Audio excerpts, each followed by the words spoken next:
Sebelum acara berikutnya, oh jargon lagi. Berdiri, berdiri, berdiri, berdiri ya. Oke, biar saya kelihatan saya naik deh. Oke.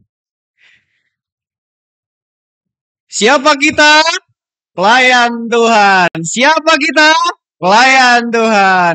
DPP DKP siap melayani Tuhan. Persilakan duduk kembali Bapak Duduk Ibu. kembali. Mohon maaf Bapak Ibu, jika berkenan silakan menempati di depan, ini masih kosong sekali. Silakan. Supaya apa yang nanti disampaikan oleh Romo Anton akan lebih diterima dengan baik. Silakan, di depan masih kosong sekali. Romo Aris, selamat datang. Silakan Bapak Ibu, barangkali Di depan.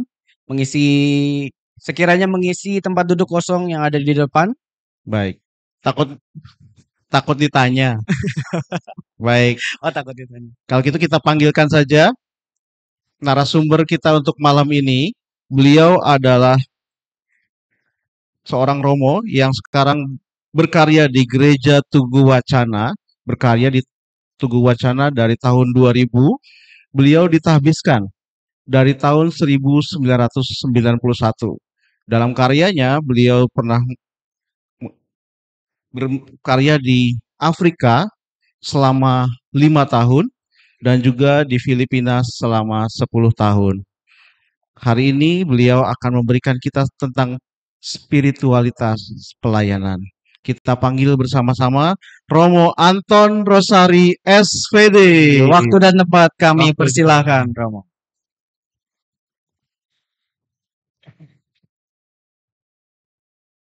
Romo Tuh yang terkasih, para Romo, para frater, barangkali ada suster, Bapak Ibu, DPP dan DKP, baik yang lama maupun yang baru.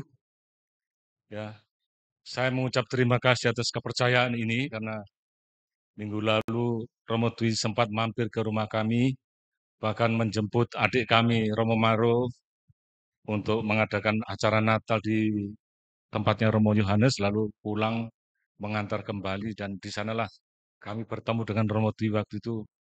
Apakah ada waktu untuk memberi masukan? Oh ya, saya siap Romo, saya kalau untuk Romo Dwi dengan senyumnya itu saya sudah luluh hati saya. Ini dari auranya itu baik sekali Romo Dwi menurut saya. Saya merasa tenang sekali dan itu tanda bahwa memang betul paroki ini betul paroki yang berbuah sekali. Ya, saya pertama-tama mau sharing dulu. Saya dulu pernah mendapat pembekalan seperti ini ketika mau berangkat ke tanah misi. Ya, tadi ada tambahan lagi sesudah dari Afrika itu saya dikirim lagi ke Irlandia. Itu dibekali dulu dengan dikarantina dulu, dikarantina 3 bulan. Dan dalam karantina itulah saya mendapat pembekalan juga temanya sama tentang pelayanan, tapi waktu itu dari sudut manajemen, yang memberikan seorang manajer internasional, yaitu dengan total quality service. Saya masih ingat, ya, pelayanan yang bagus itu, dia katakan, itu nomor 1 di dunia ini sekarang speed, kecepatan. Ya, coba kalau internet itu lemot itu kita marah-marah kan. Ya, lalu durasi itu ketahanan dalam pelayanan. Artinya kalau dalam bahasa spiritualitas ya kesetiaan begitu. Ya, kemudian ada namanya konsistensi. Ada duration, ada konsistensi. Itulah kesetiaan juga. Ada kortesi. Saya masih ingat kortesi itu. Pokoknya kamu di garis depan itu harus banyak senyum. Jangan melayani orang dengan muka pepaya itu. Orang susah begitu. Harus jangan tersenyum lah begitu. Ya, itu yang saya ingat sekarang masih saya jalankan, dan saya selama menjadi imam 34 tahun ini belum pernah terlambat. Ya, itu gara-gara pelajaran ini. Ya, tetapi ini dipakai untuk organisasi yang profit. Karena itu ada award, tetapi ada punishment kalau tidak mencapai targetnya. Itu pelayanan di dalam dunia bisnis. Totality itu kualitas kita itu dihitung dinilai dari jumlah apa yang kita lakukan itu. Nah, ketika saya masuk ke dalam organisasi non-profit, ya gereja atau retret, biara, itu semua modelnya sama dengan paroki. Semua kita melayani, tetapi ketika dilihat dari sudut spiritualitas, pelayanan itu menjadi lain sekali. Ya, rasanya itu lain sekali. Ini yang mana Pak yang maju itu? Yang merah itu? Yang besar maju itu? Coba lihat ini. Ini. Nah, ini langsung aja. Apakah pelayanan itu? Ya. Nomor satu itu cocok dong dengan chemistry-nya saya dengan Romedi kan. Belajar dari siapa kita? Pelayanan itu apa? Pelayanan itu pekerjaan Allah, bukan pekerjaan manusia. Coba kita lihat itu. Apa teksnya itu? Dasarnya ada. Kitab suci itu. Ini. Anak manusia datang untuk melayani atau dilayani? Untuk melayani. Ya, dan memberikan nyawa, memberi tebusan bagi banyak orang. Ya, pada waktu kita melayani, itu kita menebus orang, jangan dikira. Itu betul. Ini saya rasakan ketika kita melayani, itu kita menjalankan bukan pekerjaan manusia lagi, pekerjaan Tuhan. Ya. Dan ini tidak ada hubungannya lagi dengan profit atau non-profit. Ini spiritualitas itu sesuatu yang unik karena dari katanya saja spiritualitas, spirit itu roh Tuhan.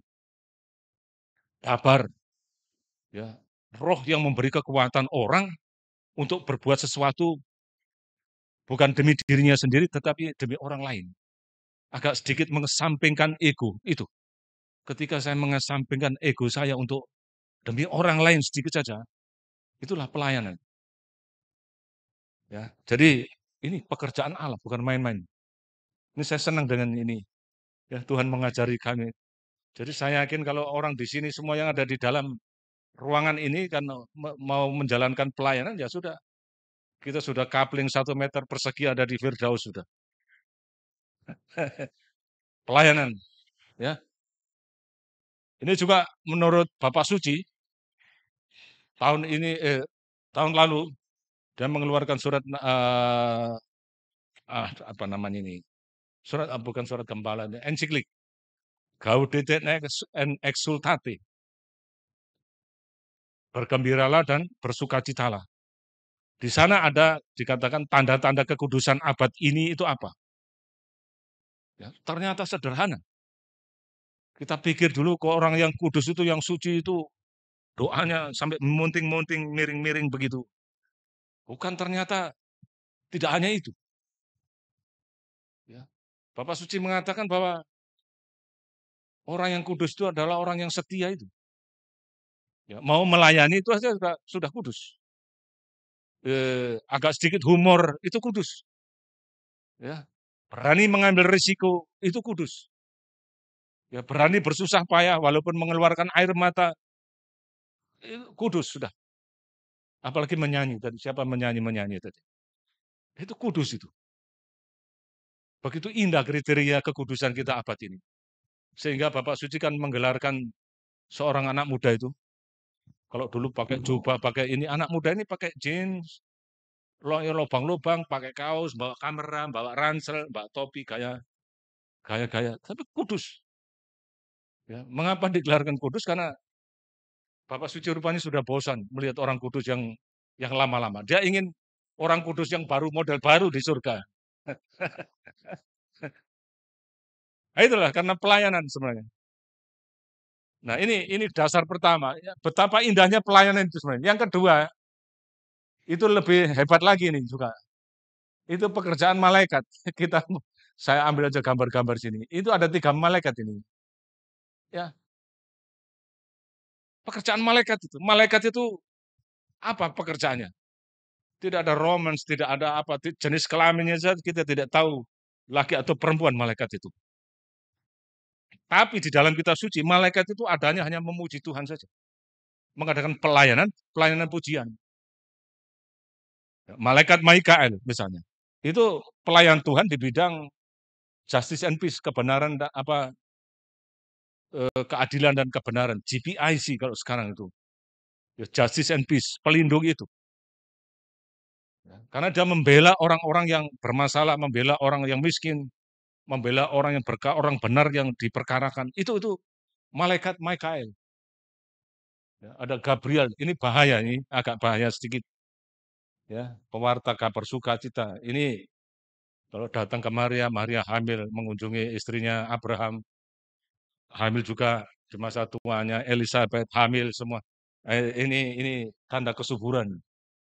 Malaikat Gabriel, jangan dekat-dekat ya. Ini, ya.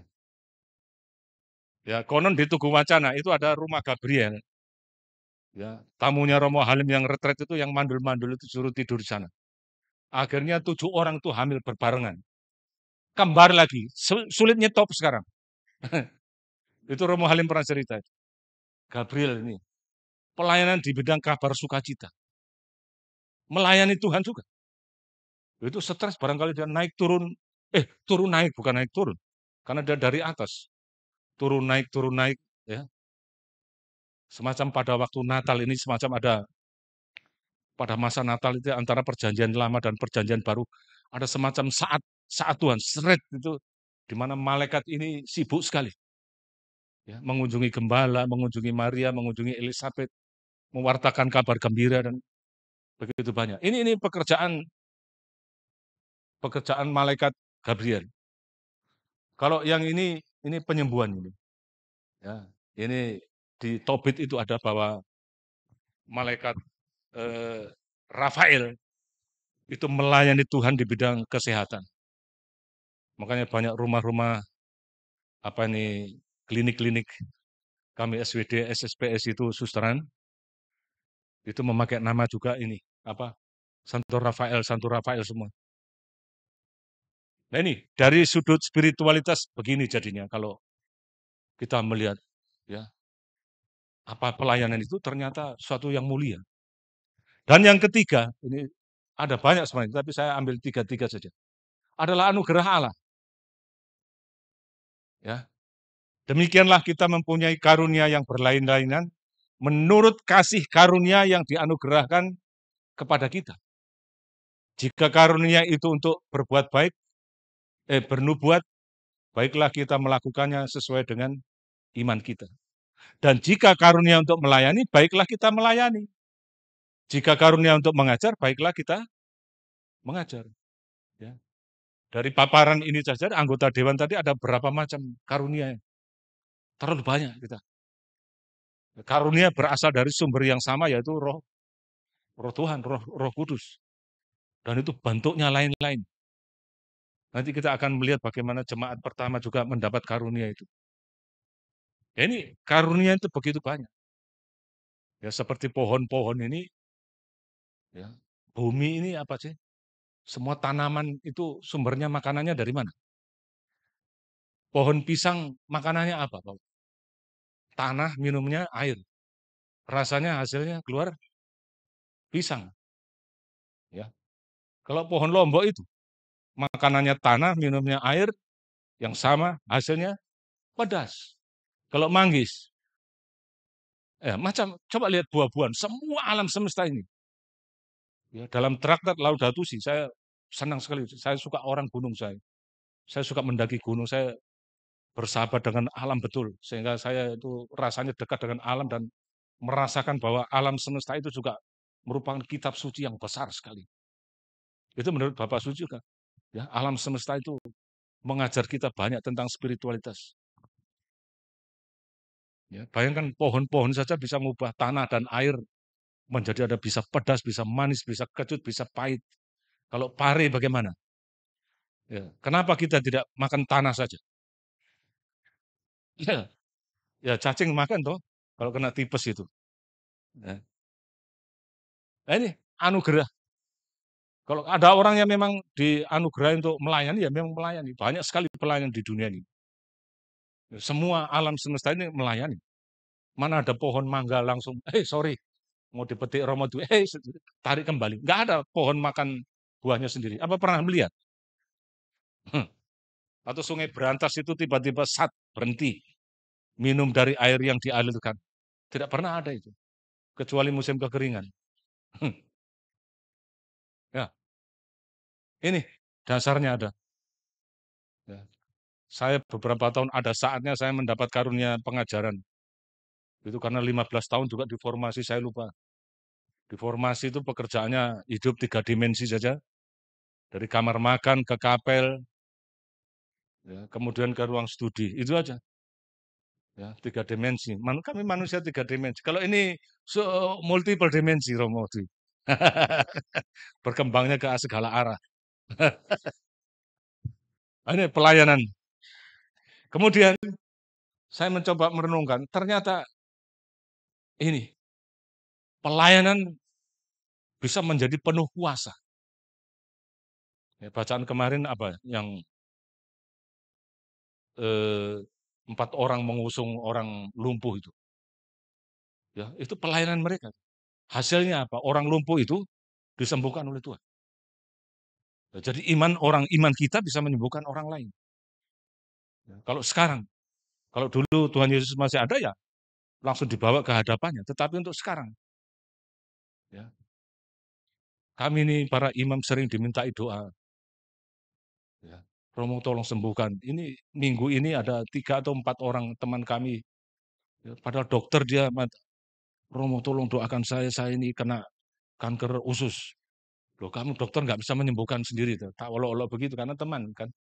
Waduh, Romo saya sudah menyerah juga. Ya, kasihan juga saya. Ya, beberapa Romo kami, Romo ini bulan ini yang meninggal juga beberapa. Main badminton ngambil kok begini. Tiba-tiba mau servis langsung habis, sudah selesai. Wah, di situ letaknya memang.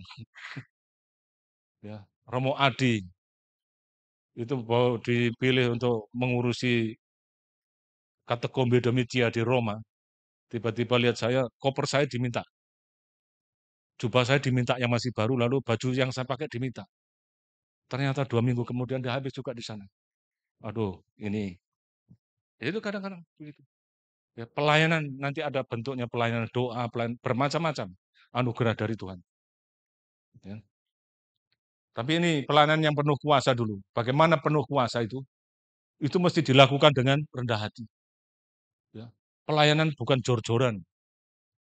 Itu ada beberapa ya, kalau di beberapa gereja yang baru berkembang atau bagaimana belum spiritualitas belum terbentuk itu ya, apa ada unsur kayak saingan. Wih, pelayanan kami lebih baik daripada yang lain. Ya, tidak ada. Ya. Tetapi kekuatan pelayanan ketika pelayanan kita itu dilakukan dengan rendah hati, ya, dengan hati murni untuk Tuhan. Ya, bukan melayani bagaikan untuk manusia, tetapi untuk Tuhan. Ya. Kadang-kadang pelayanan itu dibanding-bandingkan, apalagi kami masih frater itu, ya belajar berproses kami juga. Wah, kalau kami kur kami itu lebih baik daripada kur di sana. Ya, memang orangnya lain kok mau dibandingkan. Bagaimana? Tidak, tidak bisa. Ya, pokoknya kita dalam pelayanan tidak bisa membanding-bandingkan. Karena kekuatan pelayanan itu adalah dalam ketulusan hati. Percaya itu. Ya. Jadi ini, ya, bukan saling menyombongkan diri, tetapi justru ini, ya, kurang rendah hati. Contoh, satu seksi apa ini, kerasulan. Saya pernah mendapat itu. Romo, apakah bisa mengisi renungan tiap bulan di buletin kami? Tapi ketika mengingatkan itu, kata-katanya itu juga tidak rendah hati itu. Romo mau semoga cepat ini karangan harus dibuat dengan sebaik-baiknya dan tolong dikirim tepat pada waktunya. Nah, itu dalam pelayanan. Pelayanan itu macam kita di bisnis saja, padahal bukan bisnis kan. Pelayanan organisasi non profit gereja itu. Nah, itu kurang rendah hati. Ya, makanya kita harus rendah hati. Nomor 1 bahkan. Ya, kalau Santo Fransiskus orang paling rendah hati menurut saya. Ya, saya dulu membaca bukunya Fioretti, masih kecil-kecil itu suka membaca buku. Ya, betapa rendah hatinya. Ya, Santo Fransiskus ini karena dia orang kaya raya, ya, tetapi dia betul menghayati kemiskinan Tuhan, ya, melayani dengan penuh rendah hati, melayani Tuhan. Ya, Tuhan sendiri, ya belajarlah daripadaku karena aku ini lemah lembut dan rendah hati. Saya pernah di misi itu, ya kadang-kadang kurang rendah hati, tapi saya dipukul oleh Tuhan sendiri. Ya pernah suatu hari, ketika saya membantu International Care itu waktu ada apa outbreak, bukan outbreak itu apa namanya itu kerusuhan, genosida di Rwanda. Itu berapa juta mati orang. Itu banyak pengungsi dan waktu ada pengungsi itu ada satu hari ada seorang bapak meminta saya memberi makanan. Romo bisa dapat makanan enggak? Jagung, waktu itu jagung. Makanan mereka itu jagung. Saya tanya, berapa perlu Bapak? 20 kilo, satu kupu, one kupu-kupu. Namanya kupu-kupu. Saya tanya, berapa anaknya? 4, Pak. 4, Pastor. Waduh, kalau 20 kilo, 4 orang itu sebentar aja habis. Saya dengan murah hati, saya tulis nota itu 200 kilo. Bayangkan, kurang apa saya ini? Tetapi kira-kira 1 jam kemudian, dia ngebel kantor saya. Keren, Bapak itu tadi. Ada apa, Pak? Romo, saya nggak bisa membawa. Loh, tadi katanya anak 4 jagoan semua. Oh ya, Romo, pulang. Oke, pulang. 2 jam kemudian datang agak sore itu. Apa dia bilang? Saya sudah mau tidur capek, mau jam apa kantor sudah mau tutup jam 5 itu. Datang, tapi saya nggak punya uang untuk giling, Romo. Waduh, itu binatang Afrika muncul dari sini. Mau keluar dari sini, saya tahan sampai panas sekali. Saya waktu itu emosi sudah capek. Ya. Balik lagi mau minta pinjam mobil. Kalau bisa pinjam mobil. Nanti kalau kamu pinjam, ini seluruh kota ini akan minjam mobil saya. Karena kamu nanti dikira iri hati kalau yang lain tidak diberi. Akhirnya sudah, saya nggak mau tahu urusanmu, urus saja diri sendiri. Saya sudah panas waktu itu. Waktu masuk kamar, saya mempersiapkan homili untuk hari esok. Ternyata bunyinya begini. Apa yang kau lakukan bagi saudaraku yang paling hina ini, engkau telah melakukannya untuk aku. Waduh, saya saya stres tambah stres kena. Waduh, saya bisa, aduh, seperti apa waktu itu. Ya Tuhan mau saya panggil lagi, saya juga nggak enak, biarkan saja sudah. Saya lupakan. Itu kadang-kadang saya hanya minta maaf Tuhan. Ya ada saya begini ya sudah. Ya. Itu memang harus rendah hati, sabar. Ya. Yang kedua ini memang banyak tenaga. Ya. Kadang-kadang pelayanan membutuhkan memang banyak tenaga. Ya. Kalau gereja Sukasari ini begitu berapa Romo tadi berapa lingkungan? 8 wilayah dan di plus kali sekian lingkungan. Itu kalau pelayannya hanya 10 orang bagaimana? Aduh, kayak saya membayangkan kan. Ya, tetapi dengan kehadiran Bapak Ibu seperti ini, wah saya yakin bahwa Tuhan senang di surga ini. Begitu banyak pelayan, banyak tenaga, ya. Ini contohnya dia kasih salam ini. Paulus itu kepada jemaat di Roma, dia pernah menulis ini, salam kepada Trifena dan Trifosa yang bekerja membanting tulang. Ya tulangnya dibanting loh ya. Dalam pelayanan Tuhan. Salam kepada Persis yang kukasihi, yang telah membanting tulang dalam pelayanan Tuhan. Itu hasilnya tertulis dalam kitab suci. Dan ini semua nama tadi yang sudah disebut pasti ada tertulis dalam buku kehidupan Tuhan. Yang penting Santo Petrus tidak lupa untuk apa catat itu. Itu ada anekdot lucu sekali Romo kami yang dari Filipina itu. Saya mimpi naik surga, tetapi sampai di surga, Santo Petrus menghadang saya. Kamu siapa? Saya ini Pastor Ben Prado Venuto SPD. Ya. Coba Santo Petrus sudah kabur matanya melihat. Tidak ada namamu. Coba lihat Pastor Ben. Ben tidak ada. Prado tidak ada. Ya. Venuto. Apalagi Venuto hanya 3 strip, tidak ada. SVD, ada 6.000 sana. Tidak ada. Tidak ada nama band Prado SVD, SVD, Venuto SVD. Maka mereka ribut berdua itu. Ya, karena ribut, Yesus melihat itu, ada apa ini? Bapak Petrus mengangkat, ini orang menamakan diri pastor band Prado Venuto mau naik surga, padahal tidak ada namanya. Tapi dia memang ada orang. Coba ditanya, cari-cari. Yesus membaca lebih jeli. Ternyata ada sesuatu. Ini ada. Tapi hanya catatan kaki di situ. Ben Prado, orang yang suka melucu-melucu. Oke, naik surga. Sudah. Kerja keras dia. Ya, itu orang paling lucu tuh. Sampai Bapak Kardinal nggak bisa berkutik dengan dia. Romo-romo biasa takut menghadapi Bapak Uskup, Kardinal dulu tuh. Tapi itu berteman dia. Jadi sering disuruh cerita lucu-lucu begitu. Ini, jadi yang pertama tadi rendah hati, yang kedua banyak tenaga. Ya, full, ya, totalitas. Nah, yang ketiga dengan setia itu tadi. Aku tidak pernah lalai, ya, tidak pernah melalaikan apa yang berguna bagi kamu. Ini betul, ini refleksi Paulus sendiri bahwa dalam pelayanan memang dibutuhkan kesetiaan. Melayani atau berbuat baik sekali itu gampang sekali. Ya. Tetapi melayani terus-menerus bagaimana? Orang yang sama dan muka yang sama. Itu Bapak Ibu di rumah kan sama saja itu. Melayani sekali baik. Tapi kalau berkali-kali dan terus-menerus, itu suatu tantangan kamu. Ya. Ada orang yang berhenti di tengah jalan, putus asa, itu berarti tidak setia. Dan yang terakhir ini yang tenaga pelayanan yang penuh kuasa itu mesti dilakukan dalam teamwork. Itulah ada teori namanya teori sinergisme. Itu saya baca di dalam bukunya 7 Habits of Highly Effective People.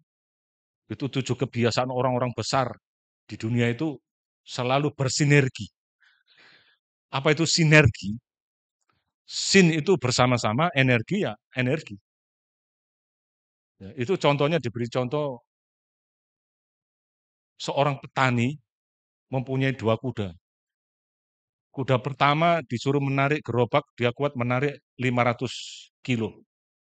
Kuda kedua lebih besar, disuruh menarik beban kuat 750.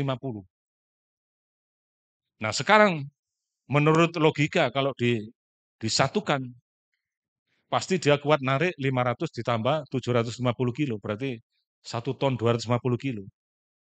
Tetapi ternyata ketika disatukan, dia kuat menarik 1.750 kilo. Nah kelebihan itu dari mana? Itulah dari sinergi, itu gabungan. Ya. Kalau dulu, kalau zamannya Bapak Soekarno dulu kok kerja bakti, saya masih ingat, uluk bis kuntul baris, uluk bis kuntul baris. Iya dong? Itu kalau kami sendiri nggak kuat itu. Tetapi bambu yang menghalangi pohon besar itu, uluk bis kuntul baris, geruduk. Ya, ya, menyingkirkan pohon-pohon yang tumbang-tumbang itu, saya masih ingat. Kalau begitu banyak orang, itu menjadi sinergi kekuatan.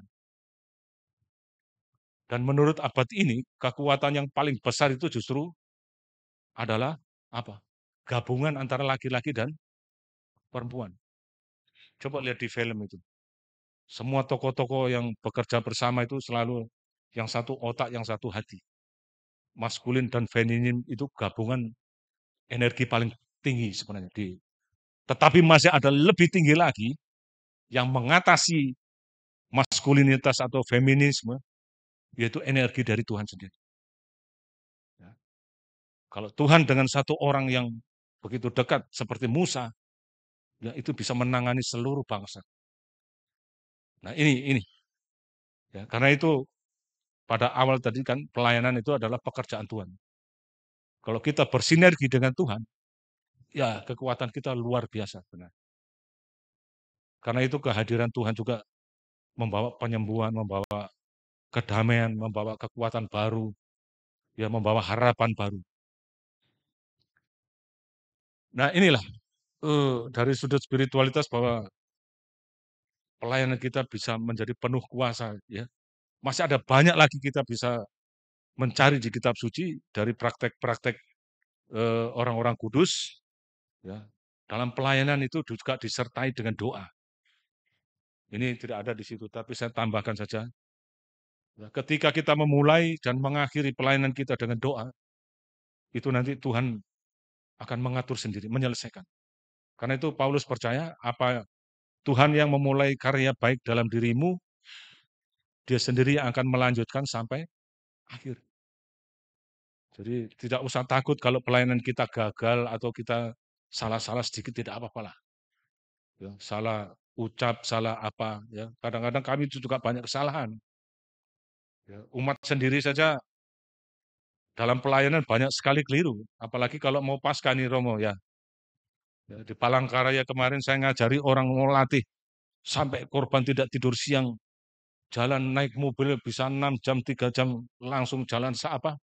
Hari Jumat suci itu, aduh rasanya berat sekali.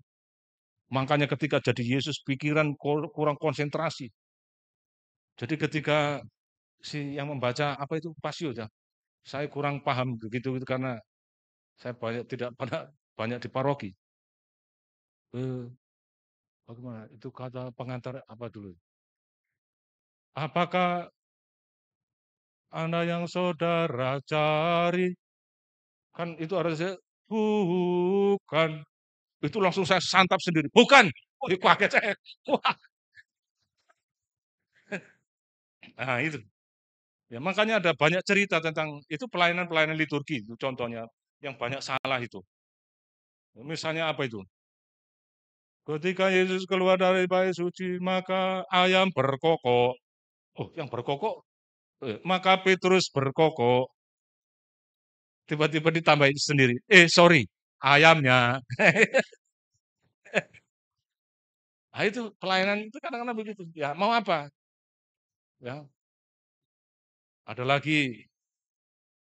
Sebentar, itu yang sama ini. Kekeliruannya selalu di situ. Ketika Yesus keluar dari bait, maka ayam berkokok. Kok nggak enak ya? Tambahin sendiri, kukuruyung. Loh, ya bener ini. Ada. Kalau di Flores itu malah yang jalan salib itu ada jalan salib baru. Itu di novisiat kan, bayangkan. Tempat pendidikan iman melahirkan jalan salib baru. Karena waktu itu, apa ini, kelihatan yang jadi Yesus itu musuhan sama Algojo kan. Jadi kesempatan waktu itu, waktu Yesus didera, ya didera betul, sikat betul, sampai galer semua. Maka Yesus kesakitan, salib dilepas, mahkota duri dibuang, dia kejar Algojo sampai ke sumber air di atas 1 kilo itu ada. 1 kilo. Itu frater saksinya ada. Yang tahun lalu malah berkelahi mereka. Tahun lalu ada berkelahi, ada videonya sekarang. Itu. Kadang dalam pelayanan juga ada yang lucu-lucu. Yang nikmati. Membaca kitab suci. Juga kadang-kadang di nervus itu orang membaca clean. Di Palangkaraya waktu saya datang. Suatu hari misa. Yang baca itu padahal orang-orang sarjana itu. Bangsa Israel dibuang ke batalion-batalion. Tidak ada batalion itu. Karena rumahnya di batalion. Memang ngantuk mereka. Ya, ngantuk rupanya ibu itu. Karena memang jam 5 kami misa, jam 5 pagi. Bayangkan, jam 5 pagi kami misa di sana. Batalion. Tiba-tiba ibu itu, kurang ajar, salah itu. Akhirnya tambah marah lagi. Ya, itu. Jadi, ya. Ada banyak cerita tentang pelayanan yang ya bisa membuat orang menangis, melucu. Ya. Tapi ini kalau dalam kebersamaan selalu oke-oke. Jadi inilah pelayanan yang penuh kuasa itu. Bisa ditambahi sendiri tadi dengan doa, disertai doa. Oh, ini masih ada lagi, ya. Ya kadang-kadang ini pelayanan itu aku banyak mencucurkan air mata. Itu tanda bahwa memang pelayanan itu berat sekali. Ya. Ya, siapa pernah melayani sambil mencucurkan air mata? berarti masih anak-anak. Ya. Soalnya di dalam diri anak-anak ada penderitaan, ada air mata tapi tanpa penderitaan. Tetapi dalam diri orang yang tua-tua itu ada penderitaan tanpa air mata. Karena sudah kering. Guys sekali, pantun ini, pantun Romo catat. Ini mengalami banyak pencobaan dari orang Yahudi dan mau membunuh aku. Di sini tidak ada. Saya 3 kali mau dibunuh. Ya, rebutan itu kan rebutan bahan bantuan dari International Care itu. Dulu waktu masih di Zambia, tiba-tiba jam 8 ada orang membawa AK-47. Waduh, ini sudah jangan akhir hidup saya nih. Ternyata waktu kami datang ke sana, saya doa begitu. Saya tanya dengan lembut sekali, nggak boleh salah pun saya nih. Nggak ada orang di paroki itu, hanya saya saja. Ternyata orang mabuk. Ya sudah, kau minta apa? Saya baunya, Father. Oh, ada ini orang ini lapar kelihatannya. Tapi setelah mendekat, dekat, oh baunya narkoba. Ternyata polisi. Aduh, wis polisi bisa narkoba, bisa apa? Bukan narkoba, tapi apa ini alkohol. Di sana ada bir namanya Rhino. Rhino itu apa? Badak, cap badak kalau di sini. Itu kuat sekali. Eh, ada nggak? Di sini kan berbintang Heineken. Sana ada 16 macam di Botswana. 16 macam bir itu. Sheke, sheke, oshik, oshik, Rhino, Tow. Saya masih ingat itu. Itu kalau sekali minum kita memang kunang-kunang. Saya kalau minum itu langsung sakit di belakang kepala. Nih, kadang-kadang terjadi seperti ini. Mau dikampak ya pernah saya. Ya, kalau kalau tugas seperti itu memang, tapi yang paling berat itu yang kerja di GPIC. Ya, menjadi seperti malaikat Mikael itu berat sekali. Tahun kemarin itu, bukan tahun kemarin, tahun 2017 itu kami bersama-sama tim dari Vivat International membebaskan sekitar 247 orang yang kena kasus human traffic. Pernah di Medan yang ramai itu, tapi sebelumnya kami sudah ada. Tapi enggak berita karena enggak sampai ke sini saya kira. Berita itu kami tutup saja di sana.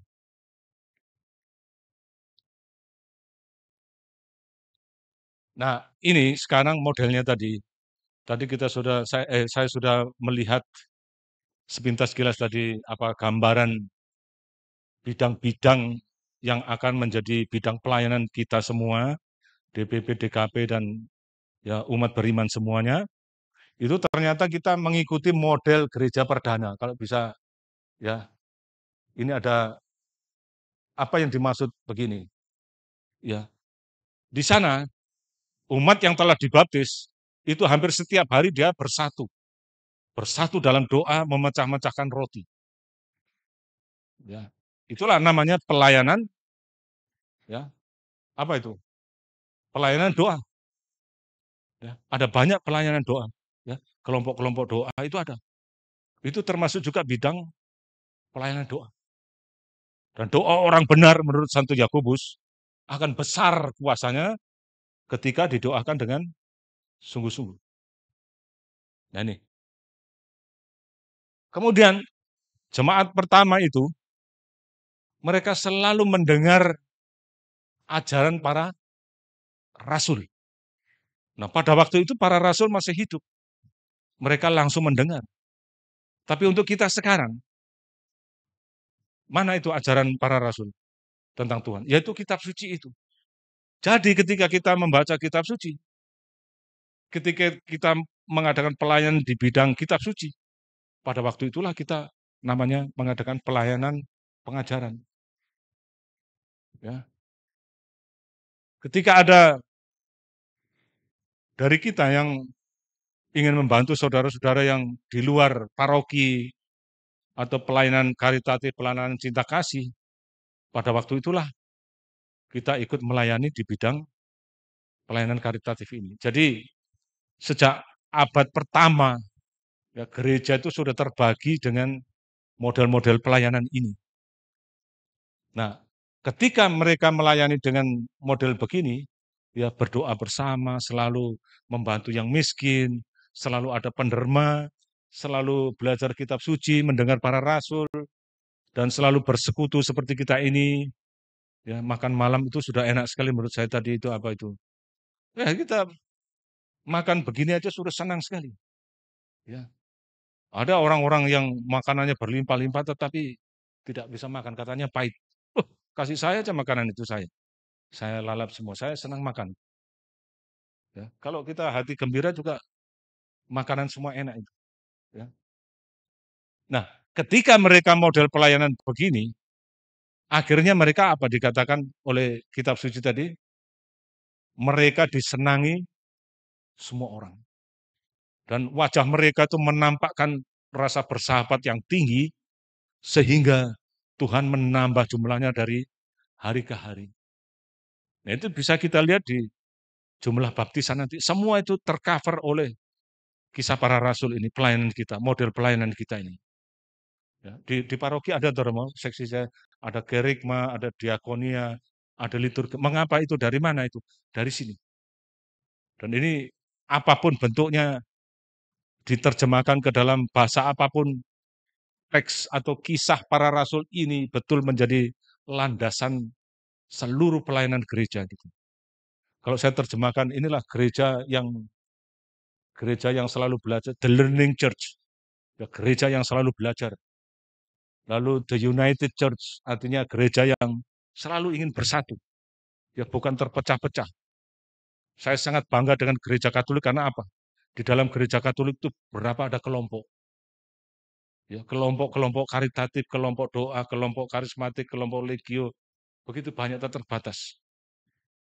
Ya, di Surabaya ada The Alliance of the Two Hearts, doanya 24 jam, tengah malam sampai tengah malam, dari jam 6 sore, ya ada acaranya itu Pera, P-nya pengakuan, E-nya Ekaristi, R-nya Rosario, terus Pera, A-nya adorasi. Jadi datang ada misa, dilanjutkan dengan Rosario, spiritual talk, pembicaraan apa masukan spiritual, lanjutkan doa Rosario, selama Rosario ada pengakuan, tengah malam adorasi, sambung Rosario lagi, kemudian ditutup misa jam 4 pagi. Ya, itu 400 bulan pertama itu yang datang di katedral, sampai sewa katedral AC-nya full. Ya, senang pertama. Tapi bulan kedua sisa 200, itu sisa. Bulan ketiga 100. Ya sekarang sisa 14 saya kira sekarang. Ya itu ada kelompok-kelompok begitu. Ya maka ya ada lagi tren sekarang tuh ya kelompok kerahiman itu penuh sekarang. Ya, di Manila, terlalu banyak. Bahkan rumahnya itu ada gambar hati Yesus itu di semua temboknya rumah. Jadi kita kalau naik jeepney atau angkot begitu, kita akan lihat, oh ini keluarga kerahiman. Itu banyak sekali. Ya, tembok dari marmer, apa tegel ini. Ya. Ya sudah, saya kira ini. Jadi spiritualitas begitu saja. Ya. Karena terlalu banyak juga nanti nggak bisa diingat semua. Baik-baik sedikit. Bukan saya bertanya, tapi apakah Ibu tanya saja. Kalau mau. Ya, itu Romo, saya jadi Bapak Ibu begitu saja. Jadi itulah spiritualitas kalau bisa yang saya bisa berikan. Ya, jadi saya yakin ini kalau dari sudut spiritual kita semua sudah ditandai oleh Tuhan. Ya, saya dulu punya bebek kan, supaya nggak tercampur dengan saya kasih warna merah-merah di sini. Nah, ini ada merah-merah semua di sini. Tuhan yang menandai supaya membedakan umat dari paroki lain. Ya, pelayanan. Baik, terima kasih. Selamat malam. Baik, terima kasih Romo Anton. Tepuk tangan sekali lagi yang meriah untuk Romo Anton. Sesi tanya jawab. Silakan kalau mau. Ya, Bapak Ibu sekalian, jika mumpung Romo ada betul.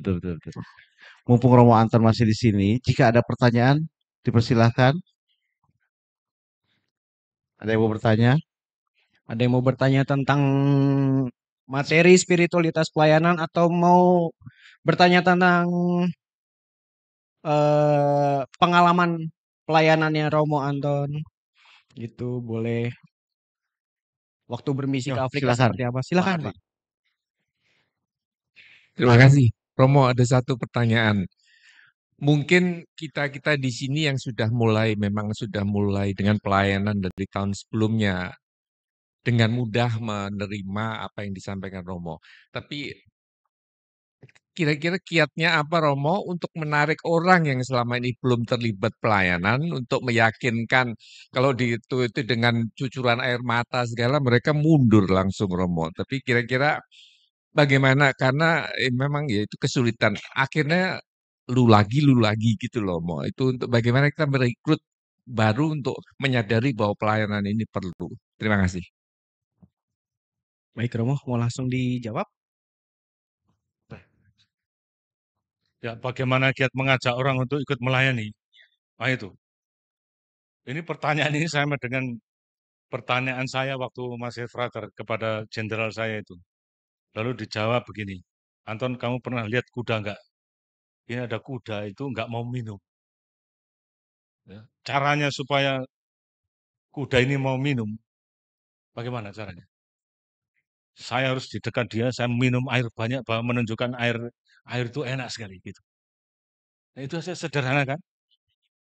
Ya, ya kalau untuk zaman sekarang ya kita apa? Kita mendekati orang itu dengan rendah hati tadi. Tetapi yang lebih penting daripada itu kita nggak bisa ngalahkan dengan itu puasa doa. Bersama-sama kita berdoa. Ya, karena kami itu pengalaman ya, ketika membangun rumah sulit izin, kami itu novena terus. Ya, bayangkan minta doa dari Belanda. Suster kami itu ada yang doanya 24 jam. Jadi Bapak Arnold mendirikan 3 serikat SWD, SSPS yang sekarang berkaya di RKZ di Surabaya. Kemudian Suster Pink Sister namanya, SSPS Adorasi Abadi. Doanya 24 jam. Jadi kalau kami mau mengadakan kegiatan apapun, kami pergi ke saudari kami, memberitahu, tolong doakan kami. Dan ternyata berkat doa ini memang luar biasa. Ya, apa yang tidak mungkin bagi manusia itu betul. Ya, di Manila juga ada satu paroki namanya Saint Jude. Kalau di sini apa? Yudas Tadius ya. Itu pelindung bagi orang-orang yang mengalami kesulitan yang tidak bisa diselesaikan dengan cara manusia. Ya, tetapi ketika mereka mendekati itu tadi dengan rendah hati, dengan penuh ketulusan hati gembira, itu orang akan lulus sendiri. Tapi kalau kita suruh-suruh, kamu tepat ya, jangan sampai, itu sudah alamat itu, sudah tidak ada. Ya, ya, begitu. Jadi mesti dengan lembut cara, lembu bahasa Flores. Ya, nanti kalau anak itu kan meluk ya, papa saya memang lembu, mama saya, papa memang kera, papa lembu, mama kera, anaknya rusak semua. Itu belajar Terima dari kasih Romo. ya, sederhana itu. Ya, mungkin ada lagi pertanyaan? 1 sampai 3 nih. 1, 2. Jangan sampai saya ngasih pertanyaan. Tapi Pak Robert kan sepertinya nggak menyiapkan hadiah, jadi nggak saya kasih pertanyaan. Baik, kalau tidak ada, cukup. Ya, terima kasih Bapak Ibu. Sekarang kita akan menyaksikan pemberian kenang-kenangan dari Romo Dwi untuk Romo Anton. Dipersilahkan. Dokumentasi.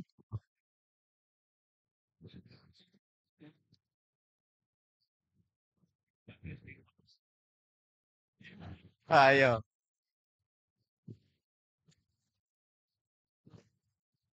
Belajar. Lama sekali saya bingung pantun itu harus menyesuaikan. Tapi saya cari apa itu? Misalnya udang apa? Belah ketupat dicampur rujak cingur. Udang basah dicampur sambal Bali. Engkau tetap di barat, aku akan ke timur. Selamat berpisah dan sampai berjumpa lagi.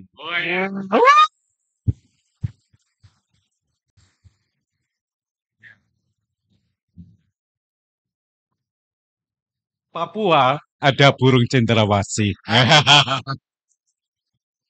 Ya, saya ucapkan terima kasih. Ya.